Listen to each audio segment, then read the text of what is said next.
space nerds? I've got some Elite Dangerous news for you, and it's pretty interesting. Operations are here with their 4.4 update, and they're going with matchmaking. Well, matchmaking kind of simplifies it down. They're going with some pretty squad-based gameplay. FPS, ship combat, all focused around the idea that you're not wasting time trying to get into the game, or in between when you die, wasting time trying to get back out to your party. I'm going to go through the details here. We're going to talk about what this means for Elite Dangerous and like space overall, because I think this is a pretty big step in a certain direction for that game. But first, let's look at the trailer, because it's actually kind of telling. Go ahead and I'll give you the full screen. You don't have to look at my face.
So that was fairly explanatory, honestly. You can tell that you're gaining points, you're going out with a crew on a ship, you're getting into fights together FPS wise, and you are able to earn some exclusive gear.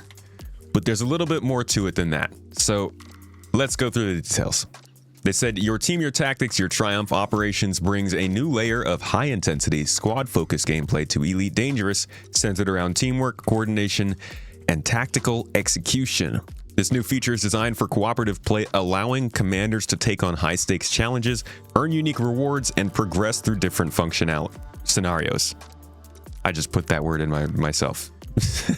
Operations can be accessed from the ship panel while docked at starports, outposts, fleets, and squadron carriers, as well as market planet ports. They describe them as being initiated either by a lone commander or a fully formed squad, with optional matchmaking available to fill any remaining positions. So not exactly all matchmaking. This is more about squad-focused missions.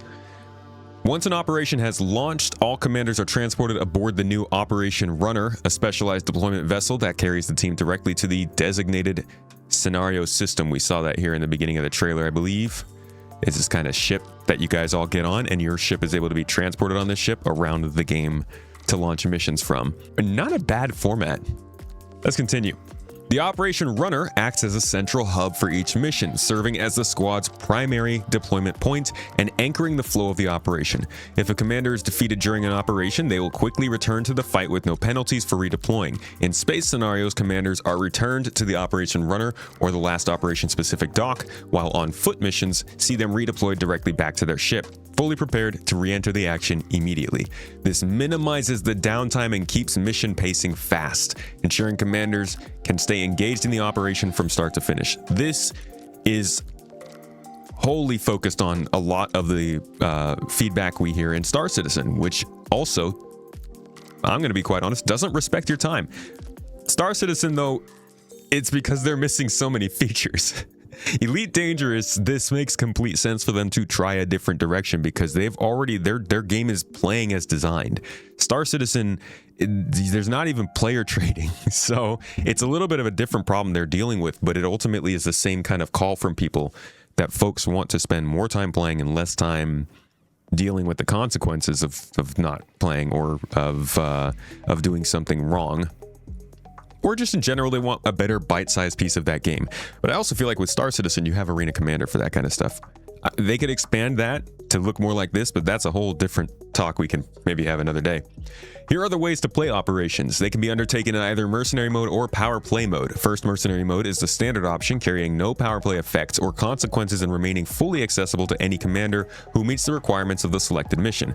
Power play mode adds a layer of strategic depth by allowing squads to undermine a chosen power as part of the operation, as long as that power is not represented by a squad member. This is kind of, it's funny that, like, obviously Elite Dangerous has always had these things with teams going on, but it's interesting how close this is to the prismatic core construction swarm update that No Man's Sky has done, where you're also adding into different teams. The thing is, here you get to choose your team, and I think in that update over on No Man's Sky, it really hurt the ability to play that game as a group, that you couldn't get on a different team from your friend and you'd have to go through something to try and make sure you're on the same teams and then meet up with each other. I don't know how this will work for somebody who's jumping into the game immediately, but it does sound like it's a little bit more focused on just making sure you get to be with your friends and do whatever they're doing. They've also mentioned and highlighted mitigated loss, saying before entering an operation, a commander's bounties, fines, and bonds are temporarily stored to prevent unintended penalties arising from repeated deaths or mission failures. This allows commanders to focus fully on the mission at hand. This is, yeah, it's like round-based gameplay almost. Operations take place within bespoke, isolated instances. These are not happening in the open world. These are within any system that meet the necessary criteria. Each location is selected to meet the specific environmental and gameplay needs of the selected scenario. So these are fully broken out instances of gameplay for you and your friends to get in and do whatever kind of game. I mean, really, that's what they're doing in Star Citizen with their instances. Elite Dangerous has obviously had plenty of instances, but I think this is the first one where they've made a whole wing of gameplay around it that includes FPS and ship gameplay and sets you up on these sort of chains. Now, there are several types of operations. Tactical takedown takes 3 to 4 players. It's on foot and in space, easy to hard difficulty. Generally pretty beginner focused, but can go all the way up to grade 5 hard difficulty, and you're getting additional rewards based on that difficulty. This is where the client's megaship has been compromised by a rival faction. You'll need to board the ship and fight your way through the command deck to obtain the flight records and trace the origin of the attack. Then you'll want to bring your firepower to bear on the general responsible for the attack at their home base. So you'll get unique rewards. Probably not necessarily a whole story that plays out, but it is joint gameplay with your friends in a closed environment that has you going from spaceship to FPS, getting rewards, and enjoying some what looked like group-focused gameplay. There were like some puzzles in here I saw, which will probably have you needing to do certain things at the same time. Obviously, with the point-based structure, that is a little bit of a more of a complication, but overall, this seems like a good bit of gameplay for people who want to get into that. Nobody else has a chance to like touch me or bother me while I'm playing kind of understanding of space games. Firestorm Rescue. Hostages trapped in a burning station, break the siege and evacuate those that remain. 3 to 4 players, only space gameplay. Interesting. I don't know how you evacuate them. I guess you just land in there. Passenger transport, Elite Dangerous style. And then you get some rewards for it as well, because it goes from easy to hard difficulty. Rapid response is a planetary port under fire. There are still some trapped personnel inside that need rescuing, but you can't delay. A huge hostile enemy fleet is on the way. If the evacuation isn't complete in time, there will be no hope for those still trapped inside. No pressure. 3 to 4 players. This is a little, oh no, I guess they've all been 3 to 4 so far. Space gameplay, easy to hard. Same deal with the rewards. Reclamation Point has a mega ship being hijacked, with your job to eliminate all hostiles forces in and around the mega ship so the client can recover it. That means both space and FPS gameplay. They drop the minimum cap to 2 for this one, and you still are getting those grade 1 to 2 rewards, but also grade 4 to 5 at high difficulty.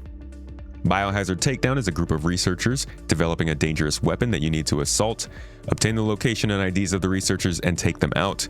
2 to 4 players, on foot gameplay, easy to hard difficulty, associated rewards. Finally, biohazard takedown. A group of researchers are developing a dangerous weapon. You need to assault the ship, obtain the location and IDs of the researchers, and take them out. You just gotta, I guess, do that twice. Once on the ground, once in space. Interesting that they don't just combine them. Now, they talk a lot about what you can earn. A range of rewards, credits, materials, merc coins. They are not redeemed through a single dedicated store, though. They can be spent across existing vendors found at spaceports and key locations throughout the galaxy. So this is very focused on keeping people still tied into the normal game, going in and getting your gameplay in this area, but then going out and still spreading the wealth out to other parts of the game. I do not know much about the player trading aspect of Elite Dangerous yet. I'm still getting back into it after a while. But the hope is that this would help to encourage that kind of stuff and cooperation. All equipment obtained at a base level can be upgraded by visiting the appropriate engineering line commanders to improve their loadouts over time. Ultimately, this looks like it's going to just kind of be a part of the game going forward. However, what I don't know is if this is a paid update or not. For a deeper look at operations, including a look at the roadmap ahead and answers to frequently asked questions, you can check out the June devlog. Here's the launch. As they say, the roadmap, it looks like, is additional operations and bug fixes. Now, I don't think this is a paid update. This is pretty much just an update to the game. They got the patch notes here if you want to go through those, but in general, this is another look at the direction of Elite Dangerous and where it's going. Space games are in flux right now. It's cool to see. X4 doing a lot of updates. Spacecraft made a big splash this year. Elite Dangerous is clearly still evolving quite a bit, and from what I'm hearing, they've just announced that they're opening up more funding to the game, so something to look into long term for you guys on PC. Star Citizen obviously is still doing Star Citizen things. No Man's Sky is doing No Man's Sky things 10 years on, still doing a bunch of free updates, getting ship interiors and stuff like that. The space game area is looking good, and we've got Exodus and Osiris Reborn coming next year to give us a little bit more of that narrative, kind of adventure character focused gameplay. It's good time to be a space nerd. I hope you got something out of this update, learned something new about Elite Dangerous. I'll see you guys in the next one.